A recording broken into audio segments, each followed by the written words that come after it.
Hello, my friend. Welcome back to another episode of the Meadowsweet Money podcast. If you're new here, my name is Cirbusova. I'm a shame-free money mentor and certified financial education instructor. I'm also an artist, published illustrator, tarot enthusiast, and an Aries rising. You know, I started this podcast almost a year ago, and I wish I knew back then how much this whole show was going to mean to me. Sharing these episodes with you always makes me feel like I'm able to create this cozy, intimate little corner where we can gather to talk about money without the shame, guilt, blame, or obnoxiously loud voices harping on the cost of to-go coffee. In fact, I started this podcast because I wanted to create a show about personal finance that was actually soothing to listen to. There's enough out in the world to raise your blood pressure and fry your nervous system. So whether you're driving the kids to school or heading to work, or you're on your lunch break or tackling your email inbox while you listen to this, just know I'm so glad you're here. Let's dive right into today's episode. We're talking about how to overcome financial fear. Because you, my dear friend, deserve to feel financially brave.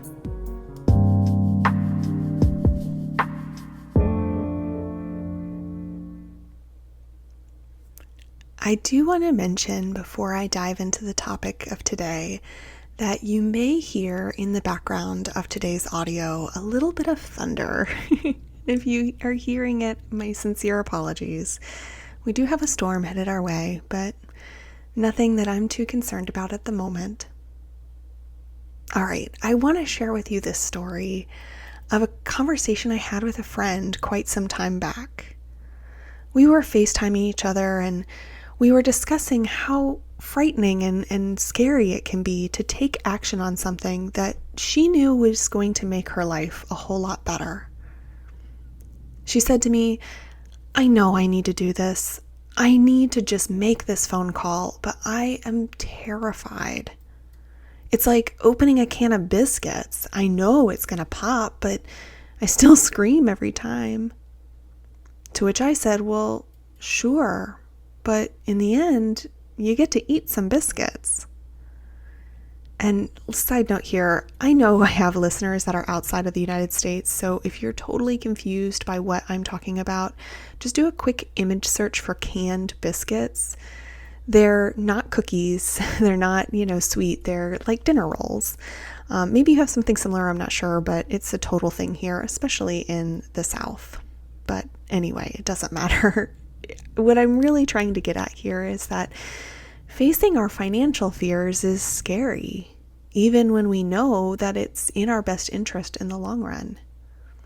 You see, our brains are designed to protect us, despite all logic and reasoning that we're not in any physical danger. In an effort to protect us from any real or perceived threats, our brains are always going to pick the scary known or over the scary unknown. And there have been lots of times that I had to face my financial fears head on, and it was super scary, but in the end, it was worth it. When I realized I needed to get serious about putting money away for my retirement, calling the company that I chose to set up an IRA with was so overwhelming. I knew that I was going to need some help. So I literally asked the customer service person to walk me through the online form step by step. And even though I was so nervous to ask for that help, they did. And they were really nice about it. There was also the quote-unquote financial advisor that was foisted on me by an old job.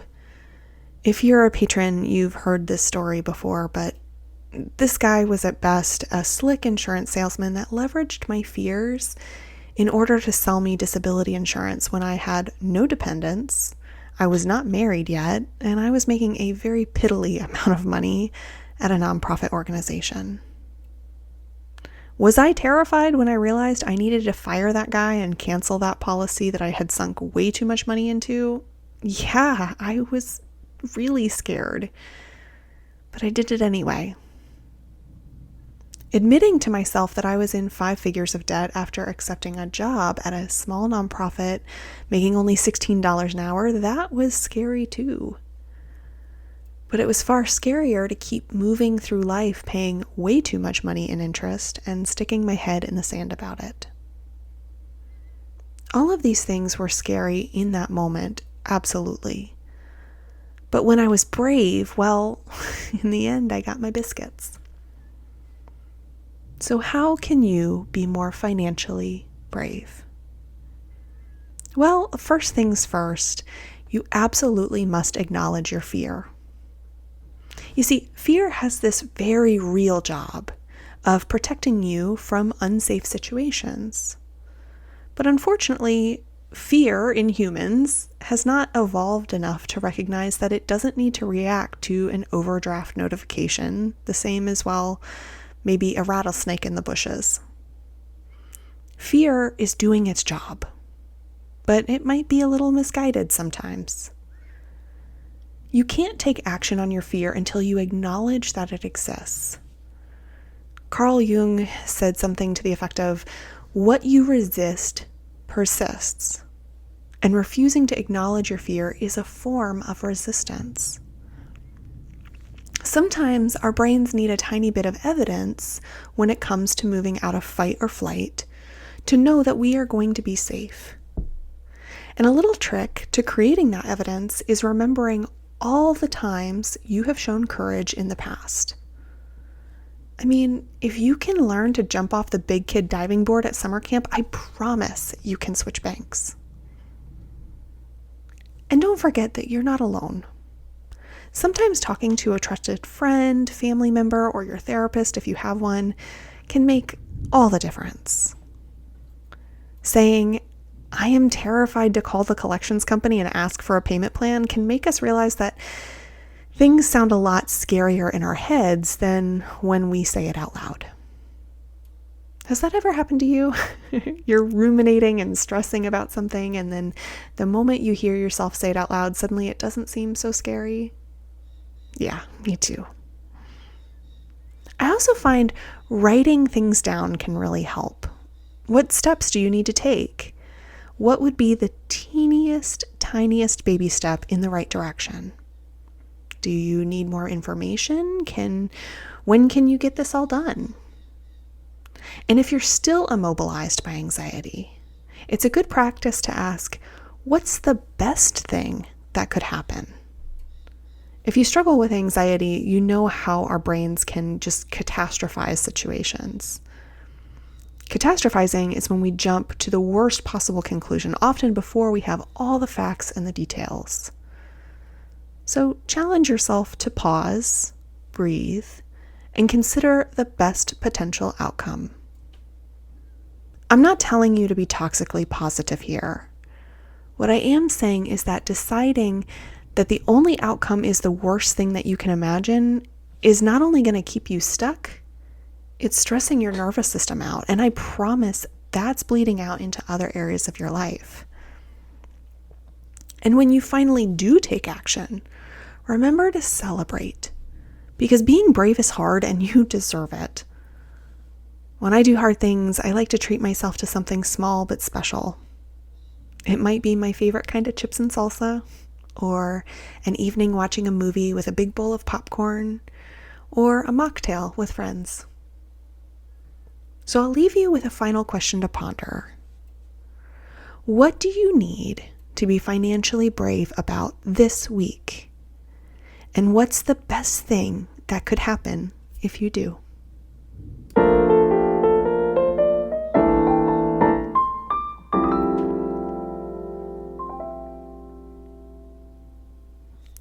So apparently in the background noises, there is a crow outside my window that has decided it needs to serenade you all. So we're just going to let it keep serenading and keep on moving. Now, friend, can you believe it's already August? 2024 has been such an interesting year. A lot has happened in these short bursts of time periods, and yet I find myself thinking about how quickly this year seems to be moving.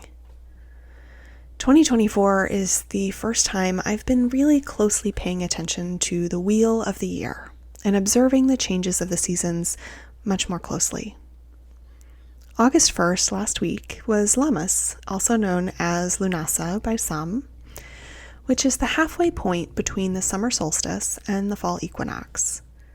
It's the first of 3 harvest festivals, and it got me thinking about what has unfolded since January. And I certainly could not reflect on my year without thinking about all of my amazing patron supporters. So thank you to Casey, Mandy, Eli, Mackenzie, and Heather, who have all joined since June. Plus, I want to say a big thank you to all of my Patreon members that have joined since the very beginning, way back in January. You all are making this possible so that this podcast can be completely ad-free. And your support each month, I can't even tell you what it means to me. It just really brightens my day. I'm also reflecting on what is ahead for the rest of 2024. And friend, there's so much I cannot wait to share with you. On August 22nd, my Patreon supporters are going to be able to join me for a very cool workshop that I'm teaching called Fiscally Creative. I'm sharing my very deep knowledge of the creative problem-solving process and teaching you how to apply it to your finances. So if you're a patron, but you can't join me live, don't worry, it's going to be recorded. But if you want to share me live, that would be great. I would love to see you there. All the details are in the Patreon.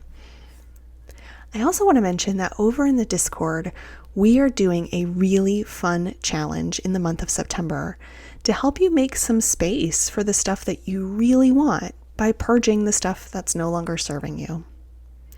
In this Use It Up challenge, we're going to intentionally use up all the consumable goods that have been hanging around for a little too long. If you have a sunscreen like burial ground underneath your bathroom sink, you can empathize with me on this one. And it's just going to be a great challenge for everyone to participate in. So if you want to be part of that, make sure you're a part of the Patreon. Again, $3 and up. And this is also a moment that I want to remind you that if you're thinking about working with me one-on-one, let's connect and make sure that we'd be a good fit. And the easiest way to do that is to get on my calendar for a free consultation. If you're thinking maybe this fall would be a good time for you to finally fix your finances without losing your humanity, let's talk and see how I can support you on that journey. All the details can be found on my website, or you can tap the link in the show notes. All right, before I wrap up this segment and we dive into the back to basics part of the show, I want to note one more thing. I shared recently on my Instagram stories that if you are a client or if you are signed up for my Patreon, I do not automatically add you to my email newsletters. Now you might be wondering, well, doesn't everybody do that? Why won't you do that, Mimi? Well, because I believe very strongly in consent. And for there to be trust in me and my work, I think you should have full consent over what goes into your email inbox.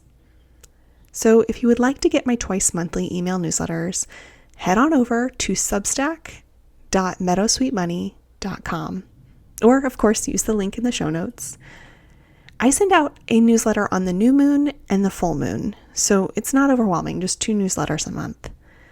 And because I'm now over on Substack, you can actually go back and read some of the past newsletters before you decide if you want to sign up, which again is completely free. So anyway, that's all for now. All the updates I wanted to share with you today. So let's dive into our back to basics and talk about how to do a credit freeze.